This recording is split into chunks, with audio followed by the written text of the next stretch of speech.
우리가 같이 나눌 하나님의 말씀은요, 공정의 패러다임, 공정이라는 말을 같이 생각해 볼 건데, 지금 사람들이 자주 쓰고 있지는 않지만 앞으로 굉장히 중요한 말씀이라고 생각합니다.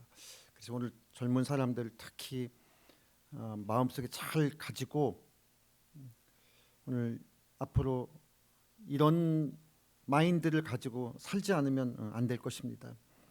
여러분, 지금 우리 사회에 키워드가 있다면 바로 이 공정이란 말입니다. 지금 제가 느낄 때 우리 사회에 이미 이 공정이란 말에 대해서 사람들이 굉장히 많이 생각하고 있지만 아직 그 단어만 많이 사용하지 않을 뿐이에요. 예를 들어 보면 LH 사건 같은 경우 생각해 보세요. 요즘 공사 들어가기가 하늘의 별 따기만큼 어렵다고 하는데, 그런데 국가의 토지를 가지고 잘 관리하라고 그런 공사를 만들어 놨더니 거기서 개발할 땅에 대한 그런 정보를 가지고서는 자기가 땅을 사가지고 그래서 자기가 뭐 이익을 취한다, 이런 현상 뭐 다 그런 건 아니겠지만 이런 것들에 대해서 사람들이 도무지 이제는 받아들이질 않아요. 옛날에는 아마 이게 어리숙하게 혹시 넘어가는 경우도 있었을지 모르겠지만요, 사람들이 절대 받아들이지 않습니다. 여든 야든 받아들이질 않아요. 또 뭐 특정 인물을 좀 거론하기가 그렇지만 조국 사태 같은 경우도 잘 생각해 보면, 그분이, 제가 그 조국 사태를 보면서 제 친구 얘기를 들었는데, 그 서울에서 좋은 대학 보내려고요, 별별 방법을 다 동원하는 거예요. 근데 우리는 그런 방법을 할 수가 없어. 엄마 아빠가 교수다 보니까 대학에서 무슨 뭐 연구 논문 뭐 일 저자, 그리고 또 거기서 무슨 뭐를 받았다는 스펙을 쌓고, 그래서 결국은 좋은 부모 만난 자녀가 또다시 좋은 대학, 실력이 약간 부족해도 좋은 대학 들어가는 무슨 뭐 증명서를 만들어내고 뭐 논문 저자에다 이름을 올려주고 뭐 이런 사태들에 대해서 공정하지 못하다고 보는 거예요. 공정하지 못하다고. 여러분, 그런데 제가 지금 세상 얘기를 하고 싶은 것이 아니라 종교도 그렇다는 것입니다. 종교도 어떤 특정한 교회가 우리 교회처럼 좋은 교회 없다고 말하는데, 그 우리끼리의 좋은 교회, 자기들끼리만 좋은 교회, 자기들끼리만 무슨 뭐 공원 묘지도 사고 자기들끼리만 뭐 하고, 여러분, 이게 그 교회 다니는 분들은 좋을지 모르지만 그 교회보다 이 교회 다니는 게 훨씬 좋아 이렇게 말할지 모르지만, 세상 사람들이 볼 때는 그래, 당신들끼리 잘 잡수세요, 이런 문제라는 거예요. 또 하나, 여러분, 이게 현실인데 교회에 세습 문제가 있습니다. 근데 세습하는 교회들을 조사해 보면요, 교인들이 대부분 다 좋아해. 목사님 아들, 전임 목사님의 그 훌륭한 인품을 그래도 많이 본받아서 그 아들이 이어받는 거 교인들이 그냥 무난하다고 생각합니다. 그런데 여러분, 이 속에 굉장한 문제가 있는 거예요. 그 목사님의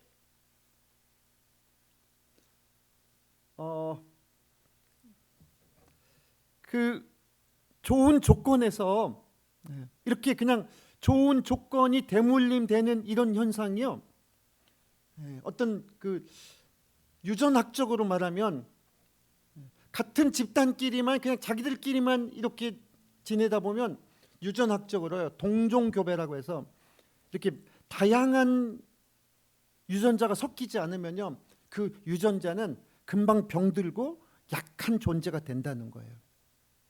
교회도 그래서 자기네 교회는 좋다고 생각할지 모르지만 기독교 전체는 굉장히 약해지는 거예요.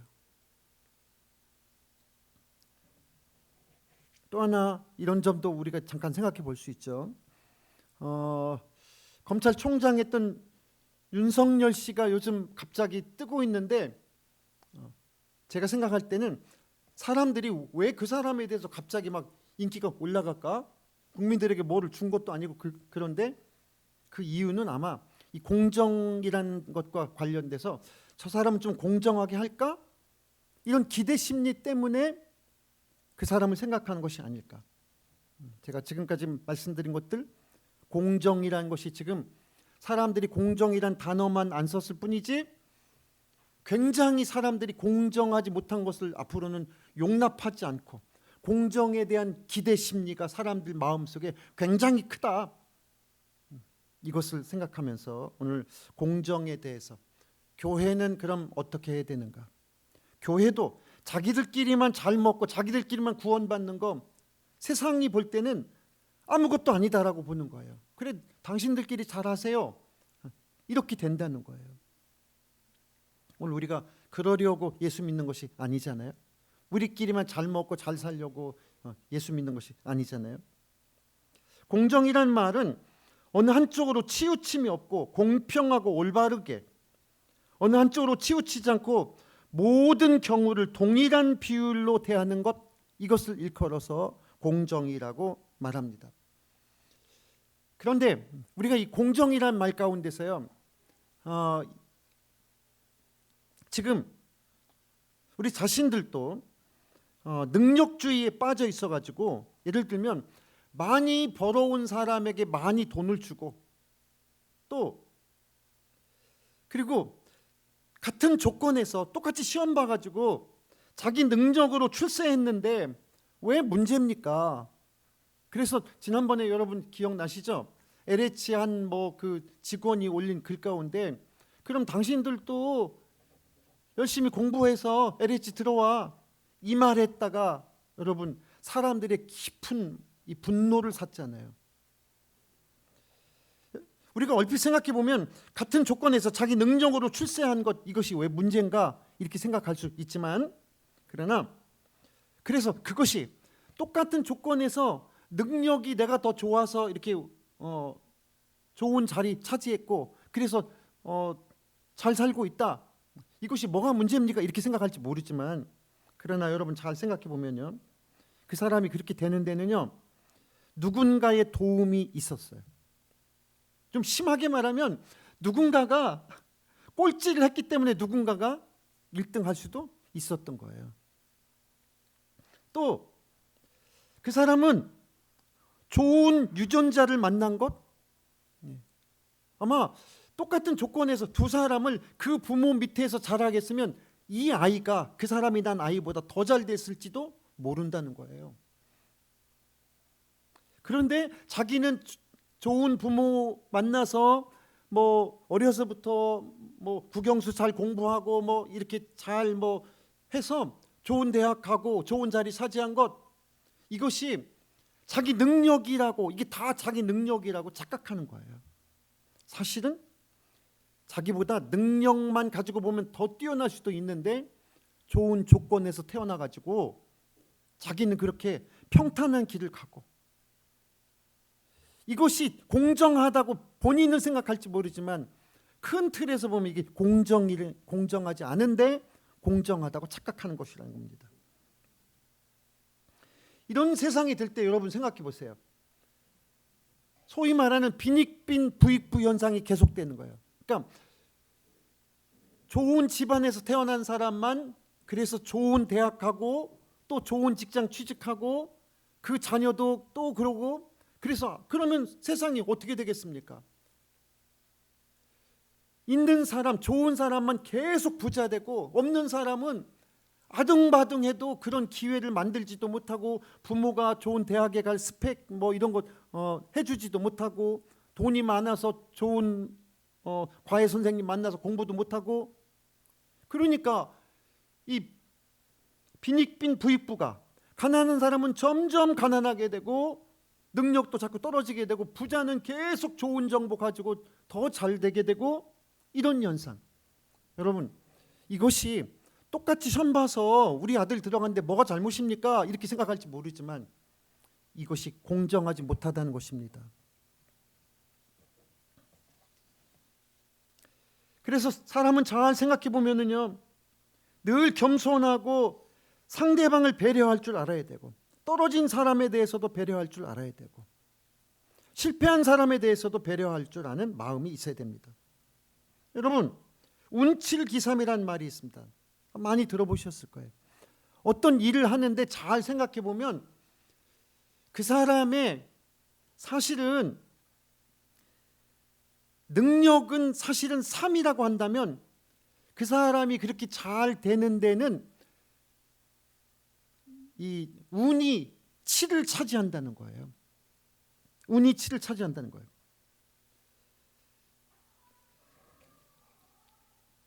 그런데 사람들은 자기가 높은 자리에 있으면 자기 능력으로 거의 다 된 것처럼 이렇게 행세를 한다는 것입니다. 잘 생각해 보면은 여러분, 내가 이 자리에 올라온 것 누군가가 고생했어요. 그리고 누군가는 심한, 나는 이기고 또 뭐 당첨되고 또 나는 또 뽑히고 그래서 즐거워할지 모르지만 누군가는 몇 번을 도전해도 안 되고 그래서 정말 인생을 포기하다시피 우울하게, 그리고 또한 비관 가운데서 살아가는 사람이 있을 수 있다는 것을 생각해 봐야 된다는 것입니다. 그래서 공정을 생각하는 4가지 항목을 잠깐 보시면서 한번 생각해 보시죠. 네, 한번 띄워보세요. 첫째로, 나만 잘 되면 된다. 남에게 폐 끼치지 않고 나만 잘 되면 된다. 이렇게 생각하기 쉽습니다. 이것이 소위 말하는 이것이 바로 자기만 생각하는 것이 개인주의죠. 그런데 나만 잘 되면 되고, 내가 뭐 남에게 상처 준 게 뭐 있습니까? 이렇게 생각할지 모르지만 그 누군가는 반대편에서 내가 승리하고 내가 이겨서 기뻐하는 동안에 상대방은 이래도 안 되고 저래도 안 돼서 몹시 비참해하는, 비관하는 그런 것이 있다는 것입니다. 그래서 나만이라고 생각하는 것은요, 상대방에게 상처를 주기 쉬워요. 나만이라고 생각하면. 두 번째, 그러면 공동체면 되지 않을까라고 생각하는데 공동체에도 함정이 있습니다.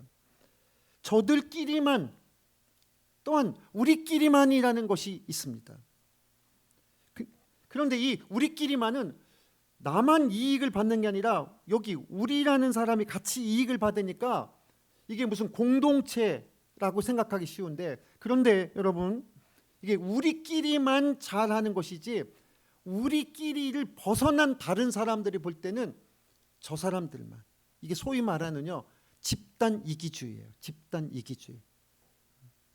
우리 사회에 지금 아주 고학력자들, 우리나라에서 돈을 가장 잘 번다는 사람들, 이런 사람들마저도 무슨 조합이나 무슨 협회 이런 걸 만들어 가지고 우리끼리만, 자기들끼리만 이익을 챙기려고 하는 거예요. 반대편에 있는 사람들은 그것에 대해서 동조할까요? 동조하지 않죠. 그래서 저들끼리만, 우리끼리만이란 이런 말은, 공동체라는 말은 사용하고 있지만 결국은 이 편과 저 편을 가르는, 우리끼리는 이익을 봐야 되고 당신들은 뭐 우리가 알 바 아니고, 그래서 편 가르기가 된다는 것입니다. 그런데 여러분, 기독교도 여기서 예외가 아니에요. 성경에 보면 예수님을 가장 많이 괴롭힌 사람들이 바리새인들인데, 바리새인들이 예수 안 믿고 하나님 안 믿는 사람들이 아니었습니다. 바리사이파라는 이 말은요 별 뜻이 아니에요. 그 히브리어에 보면 성경과 율법에 대해서 조금 지식이 있는 사람, 조금 잘 지키려고 행동하는 사람들, 그런 뜻입니다. 그러니까 소위 말해서 바리새인들이라는 것은 누구를 가리키냐면 무슨 전문적인 서기관도 아니고, 그리고 하나님을 무슨 충성되이 믿는 사람도 아니고, 성경에 대해서 일반 사람들보다 조금 더 많은 지식을 가지고 있고 성경의 율법을 조금 잘 지키려고 그래. 근데 이 사람들이 다른 사람들에 대해서 뭐를 하기 시작하냐면 하시하기 시작하는 거야.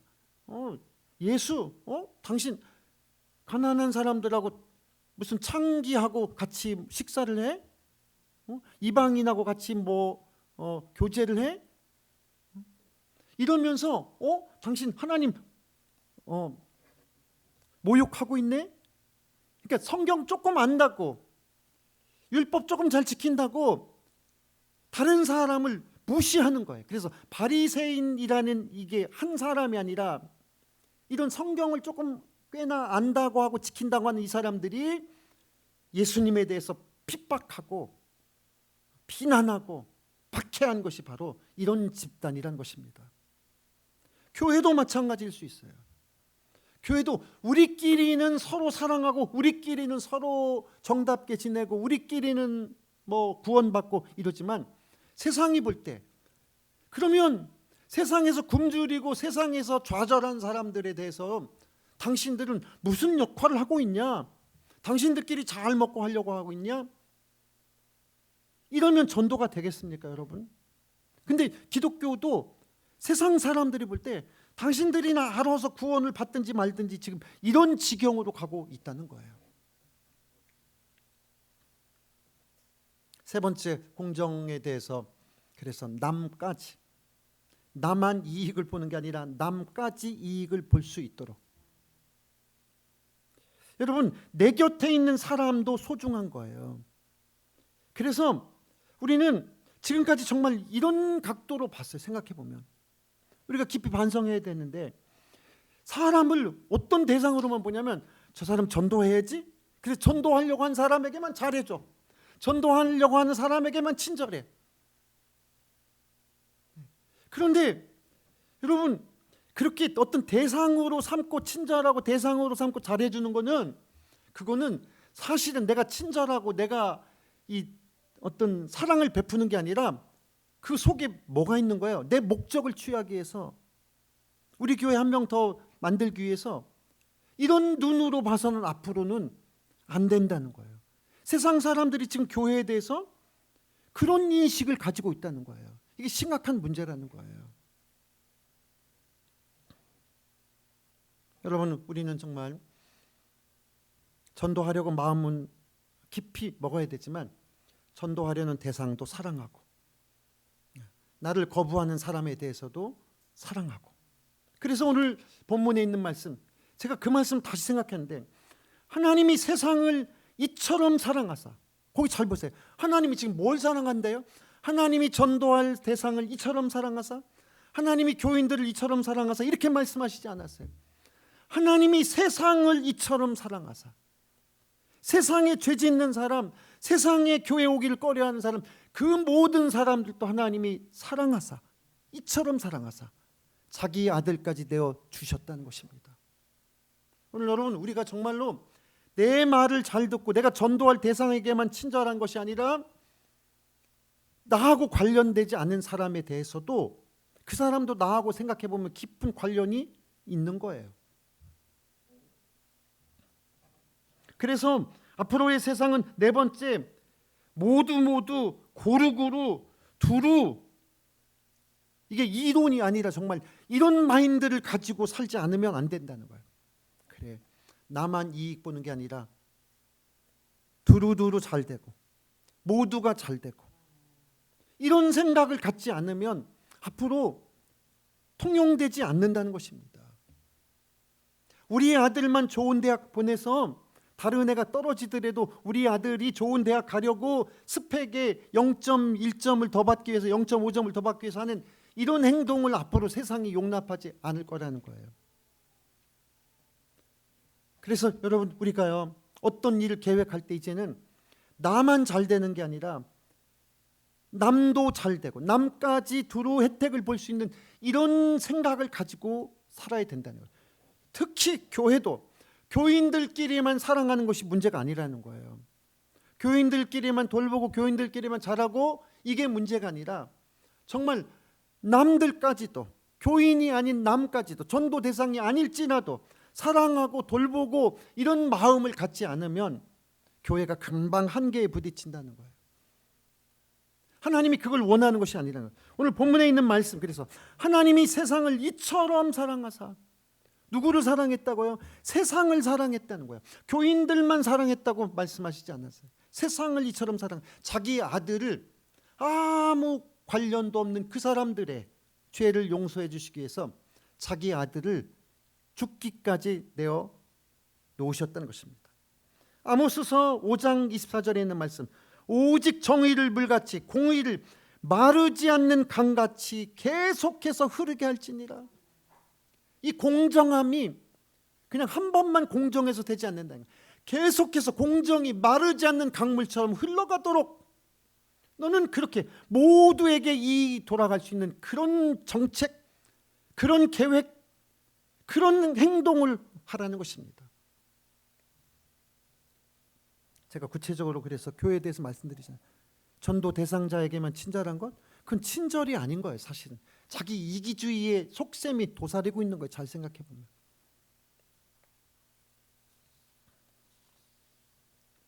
여러분, 오늘 우리는 이 공정과 관련되어서 정말 우리의 생각을 전환해야 될 때라고 믿습니다. 성경에 보면은요, 다행히 이런 원칙들이 잘 나타나 있는데, 성경에 보면 사도행전 4장 33절부터 35절 사이에 보면 34절에 이런 말씀이 있습니다. 그 중에 가난한 사람이 없으니, 여러분 초대교회 시대에 1세기 시대에 가난한 사람이 없었다? 말이 안 되죠. 근데 왜 성경이 가난한 사람이 없었다고 표현할까요? 그 뒤에 보면 이유를 알 수 있어요. 사도행전 4장 35절, 이는 그 중에 가난한 사람이 없으니 이는 밭과 집이 있는 자는 팔아서 그 판 것의 값을 가져다가 사도들의 발 앞에 두매 그들이 각 사람의 필요를 따라 나누어 줍니다.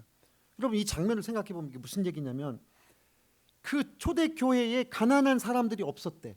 근데 가난한 사람이 없어서 없는 게 아니라 조금 있는 사람들이 자기 밭도 팔기도 하고 자기 집도 팔기도 하고 하나님이 그런 감동을 주신 거예요. 그래서 그것도 자기가 막 선심 쓰는 게 아니라 사도들, 목회자들 발 앞에 갖다 놓고, 목사님 이거 제가 조금 하나님이 기쁜 마음 주셔서 장만한 건데 가난한 사람들, 좀 어려운 사람들 나누어 주세요. 이게 사도들의 발 앞에 갖다 놨다는 거예요. 자기 이름으로 하지도 않았어요.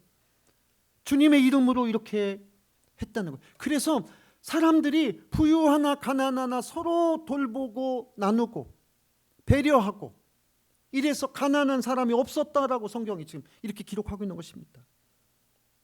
마태복음 20장 9절 이하에 보면 여러분 잘 아시는 그런 비유가 나오죠. 포도원 주인이 사람을, 일꾼을 불러갔는데 아침 9시에도 불러가고 또 조금 있다가 12시에도 불러가고 오후 3시에도 불러가고 오후 5시에도 불러갔어요. 그리고선 몇 시에 끝났냐면 6시에 끝났어요. 포도원. 그런데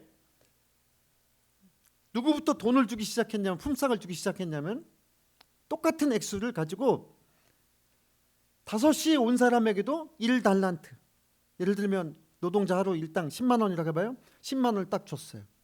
그래서 9시에 온 사람이 속으로 무슨 생각했냐면, 성경에 나와 있는 얘기죠. 아, 저 사람에게 10만 원을 줄게, 나는 그럼 엄청 많이 주겠네? 이렇게 생각했다는 거예요. 그런데 5시에 온 사람, 1시간만 일한 사람도 10만 원. 그 다음에 또 12시에 온 사람도 10만 원, 9시에 온 사람도 10만 원 똑같이 주니까 이 사람이 주인에게 항의를 하는 거예요. 아니, 저 사람은 나보다 일도 훨씬 쬐끔 했고 나는 훨씬 많이 했는데 왜 이렇게 조금 줍니까? 성경에 보면은요, 주인이 그렇게 말합니다. 내 돈 가지고 내가 주는데 네가 상관할 바 아니다라고 얘기합니다. 여러분, 저도 이 학교 다닐 때 이렇게 그 새벽에 인력시장 같은 데 가서 알바를 해봤는데요, 그분들이 다 보는 눈이 있어요. 그래서 누구부터 뽑아갈까요? 일 잘하게 생긴 분 있죠? 그 사람들부터 뽑아가. 그럼 그 나머지 분들은요, 그냥 거기, 그러니까 하루 그 품삯을 벌려고 나갔는데 일 잘하는 사람, 능력 있는 사람은 계속해서 돈을 벌지만 능력 없는 사람은 누가 뽑아가지도 않아. 그러다가 나중에서 조금 시간이 지나고서 급하게 사람이 뭐 온다고 했다가 안 온다거나 그러면 그때서 또 한두 명씩 또 뽑혀가. 여러분, 주님의 마음은 이런 거라는 거예요. 능력 있는 사람에게 더 많이 주는 것이 아니라 정말 주님의 마음은 능력이 없어서 가난하게 계속 사는 이 사람들에 대해서 더 안타까운 마음을 가지고 있는 것이 이게 예수님의 마음이라는 거예요. 여러분, 우리 기독교가 정말 다시금 능력 있는 사람이 잘 되는 것, 똑같이 시험 봐서 우리 아들이 됐는데 그래서 더 되고 그래서 장가도 더 잘 가고 더 빨리 집도 사고 더 잘 사는데 뭐가 문제입니까? 라고 생각하는 이 공정하다는 착각을 우리가 다시금 깊이 생각해야 될 시대인 줄 믿습니다. 여러분, 요나서 1장 12절에 보면 요나가 배에 탔는데 배가 심한 풍랑을 만납니다. 그때 사람들이, 뱃사공들이 이렇게 말했죠. 우리가 너를 위해서 어떻게 하면 좋을까? 아마 너 때문에 그런 거라는 색으로 아마 속으로 생각했는지 모르겠어요. 그때 요나서 1장 12절 요나가 이렇게 대답합니다. 그가 대답하되 나를 들어 바다에 던지라. 나를 들어 바다에 던지라. 여러분, 내가 죽어서 이 바다가 잔잔해질 수 있다면 내가 죽어서 당신들이 이 지금 위태로운 지경에서 살아날 수 있다면 나를 바다에 던지세요 라고 말하는 것입니다. 여러분, 그랬더니 정말로 요나를 바다에 던지니까 하나님이 그렇게 나를 던져서라고 말하는 이 요나를 하나님이 큰 고기가 대기하고 있다 그를 덥석 물어서, 여러분 이게 실제로 가능하답니다.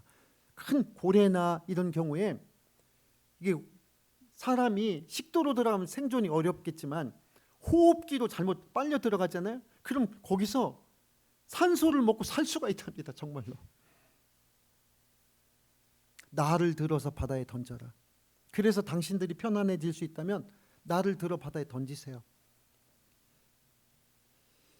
여러분, 예수님께서도 내가 죽어서 내가 십자가를 져서 세상 죄를 구원할 수 있다면 주님 내가 십자가를, 하나님 내가 십자가를 달게 받겠습니다라고 내가 십자가를 지겠나이다라고 말하는 것과 요나가 나를 들어 바다에 던지라고 말하는 오늘 이 말씀, 하나님이 그런 사람을 내버려 두시지 않는다는 거예요. 하나님이 귀하게 쓰신다는 거예요. 로마서 5장 8절 우리가 아직 죄인 되었을 때 그리스도께서 우리를 위하여 죽으심으로, 아까 요나가 나를 들어 바다에 던지라 그리하면 바다가 너희를 위하여 잔잔하리라 라고 하는 얘기처럼 로마서 5장 8절 그리스도께서 우리를 위하여 죽으심으로 하나님께서 우리에 대한 자기의 사랑을 확증하셨느니라. 예수님도 자기가 대신 죽으심으로 하나님이 여러분을 사랑하신다, 이 세상을 사랑하신다는 것을 확증해 보였다는, 말로만 사랑한 것이 아니라 죽음으로써, 대신 죽음으로써 사랑을 확증해 보였다는 것입니다.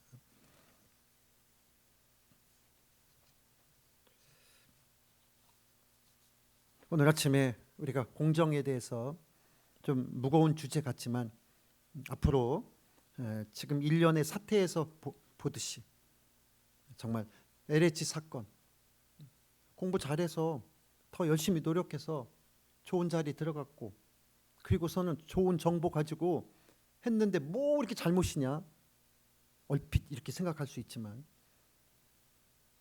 여러분, 공정하지 못하다는 거예요. 공정하지 못한 것에 대해서 앞으로 세상은 절대 용납하지 않을 거예요. 근데 이 점에 대해서 교회도 생각해. 교인들끼리만 잘 먹고 교인들끼리만 친하고 이런 것들에 대해서 세상 사람들이 굉장히 분노할 거예요. 그래서 우리는 정말로 교회에 안 다니는 사람에게 대해서는 더 친절하고, 내가 전도할 대상이 아니면 더 깊은 사랑을 나누고, 이런 마음을 갖지 않으면 앞으로 한국 교회나 기독교의 미래가 없다는 것입니다. 우리끼리만 잘하기 위해서 뭐 세습하고 우리끼리만 뭐 이어받고, 이것도 얼핏 보면 우리끼리는 평안한 것 같지만 세상의 사람들은, 제가 할 말 많지만 그냥 생략하겠어요. 자기들끼리만 잘하면 그게 당장은 좋은 것 같지만 큰 틀에서 보면 동종교배가 돼서 썩어가기 시작하고요, 기형아가 나오기 시작하고 잘못돼 간다는 거예요. 오늘 우리 교회가 그런 교회 되기를 원합니다. 하나님이 오늘 아침 우리에게 말씀하셨어요. 공의를 마르지 않는 강같이 흐르게 할지어다. 공의가 마르지 않는 강같이 흐르도록 우리 마음속에서 그렇게 흘러가기를 주님의 이름으로 축복합니다. 하나님이 교인들만 이처럼 사랑하사 그를 위해서 죽으셨다 이렇게 말씀하시지 않고, 하나님이 세상을 이처럼 사랑하사, 세상을 이처럼 안 믿는 사람들, 죄가 많은 사람일수록 더 깊이 사랑하시고, 오늘 이러한 마음으로 우리가 교회에 대해서도 다시 생각해보고, 정말 세상을 바라보는 것도 다시 생각해보는 공정의 가치가 있는 여러분 되기를 축복합니다. 특별히 우리 교회 젊은이들이 정말 내가 빨리 출세해서 나만 잘 되고 우리 부모님 잘 되고 이런 생각보다 내가 좋은 자리에 올라갈수록 더 좋은 영향력 있는 자리에 가서 많은 사람들에게 유익을 주는, 많은 사람들을 이롭게 하는 그런 마음으로 살아야 될 줄 믿습니다. 오늘 그래서 제가 어떤 분에게 어제 전화를 하면서 그런 얘기했어요. 당신이 당신의 적일지라도 그 사람에게도 이롭게 할 수 있는 정책을 만들 수 있다면 당신은 더 높은 자리로 더 훌륭한 사람이 될 것입니다. 여러분, 예를 들면 북한, 우리하고 원수니까 북한이 망할수록 좋을 것 같습니까? 그렇지 않다는 거예요. 오늘 이런 말씀을 생각해 보면 그들도 잘 살아야 돼. 우리도 잘 살아야 돼. 그렇다고 우리가 무슨 이적 행위를 하자는 게 아니라 그들도 잘 살고 우리도 잘 사는 그런 정책을 펴야지 된다는 거예요. 이게 앞으로의 세상이고 앞으로 그렇게 가야 된다는 거예요. 오늘 아침에 하나님이 우리 마음에 공정한 마음을 주시고 공의가 강물같이 쉬지 않고 흐르는 그런 마음, 특히 우리 교회가 우리끼리만 일하는 이 생각을 탈피해서 오늘 공정한 마음으로 세상을 바라고, 하나님이 세상을 이처럼 사랑하사 세상을 이처럼 사랑하사, 오늘 교회가 그럼 누구를 사랑해야 될까요? 하나님이 사랑하신 세상을 사랑해야 되잖아요. 그 마음으로 세상을 바라보게 되기를 주님의 이름으로 축복하고, 그런 교인, 그런 교회 되기를 주님의 이름으로 축원합니다. 기도하겠습니다.